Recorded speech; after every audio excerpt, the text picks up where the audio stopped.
Hello everyone and welcome back to my channel. In this video, we will learn the steps for email writing. So, in the earlier video, we have understood that email is a computer-based communication system where messages can be written by a sender or a computer. These messages are then transmitted by computers to the address's mail server where they can be opened and read by the receiver. Originally, these messages could contain only text. But nowadays, anything that is storable on a computer can be transmitted via email messages. There are email systems that can handle information such as pictures, sound, and video without assistance from other applications. Email is distinguished from communication services such as chat or talk by its asynchronous character. Asynchronous refers to the possibilities for the sender and the receiver of a message to send and read the message at different times. Therefore, every email writer needs to follow general principles of email writing, which involves the basic etiquettes. So, in this video, we will see the different steps of email writing. That is, first is decide the purpose, second is recipient's email, third is CC and BCC, meaning that is CC is carbon copy and BCC is blind carbon copy. Then we have subject line, then salutation, then the body of the email, then closing phrase, and then end with the closing. So without any further delay, let's get into the video. So first we have decide the purpose. People have different opinions about the form and content of emails. So it is always helpful to be aware of the expectations of your audience. For example, some people regard email as a rapid and informal form of communication. That is a way to say hello or to ask a quick question. However, others view email as simply a more convenient way to transmit a formal letter. Such people may consider an informal email rude or unprofessional. Therefore, decide who your audience is and what your purpose of writing email is.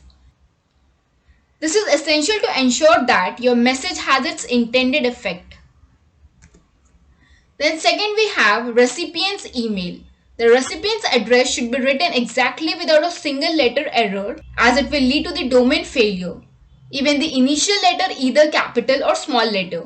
If the recipient is your regular addressee, there is possibility of stored information which you can scroll and select the exact one without making any confusion of similar names list.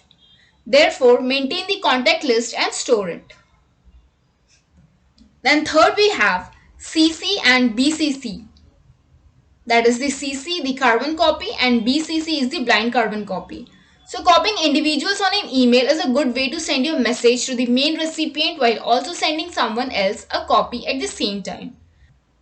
And this can be useful if you want to convey the same exact message to more than one person. In professional settings, copying someone else on an email can help get things done, especially if the person receiving the copy is in a supervisory role. For example, copying your boss on an email to a non-responsive co-worker might prompt the co-worker to respond. Be aware, however, that when you send a message to more than one address using the CC field, both the original recipient and all the recipients of the current copies can see all the email addresses in the to and CC fields. So each person who receives the message will be able to see the addresses of everyone else who received it. And blind copying emails to a group of people can be useful when you don't want everyone on the list to have each other's email addresses. The only recipient address that will be visible to all recipients is the one in the to field. If you don't want any of the recipients to see the email addresses in the list, you can put your own address in the to field and use BCC exclusively to address your message to others. However, do not assume that blind copying will always keep a recipient from knowing who else was copied. Someone who is blind copied may hit reply all and send a reply to everyone, revealing that he or she was included in the original message. The next fourth we have subject line. Email subject lines are like newspaper headlines. They should convey the main point of your email or the idea that you want the reader to take away from your email. Therefore, be as specific as possible. And please refer the earlier section of principles to know the significance of the subject line. So now let's look at some of the examples of subject line. So first you can say thank you for your review. Then second you can say thanks for attending this special seminar. Third you can say we appreciate your support. Fourth you can say special thanks from our CEO. Fifth you can say Natasha, thank you for your donation. The number 6 you can say great to see you yesterday. The number 7th, thanks for coming out. Plus you can also attach the photos from the event. Then next you can say following up from the Small Business Expo. And last you can say as promised charity sponsorship information. Then next fifth you have salutation. So place the salutation in the beginning of the body of the email.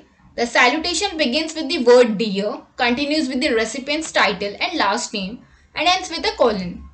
So if you are unsure of the recipient's gender and the recipient does not have a professional title, then omit the title and instead use both the first and the last names in the salutation. That is, you can use Dear Anand Piramal. So if you do not know the name of the recipient of the email, refer to the department you are writing to, such as Dear Technical Support, and avoid salutations such as Dear Sir or Madam. The next sixth is the body of the email. So start the email after the salutation. Body paragraphs will be automatically spaced with be concise, direct and considerate. State the email's purpose in the opening paragraph. Include supporting information in a middle paragraph or two and conclude your email with a brief paragraph that both establishes goodwill and expresses what needs to be done next. Then seventh you have closing phrase.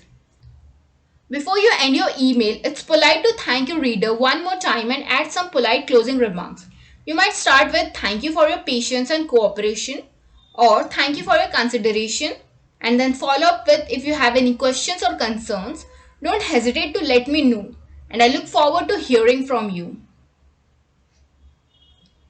Then eighth we have end with a closing. So the last step is to include an appropriate closing with your name. So best regards, you can add best regards, sincerely and thank you.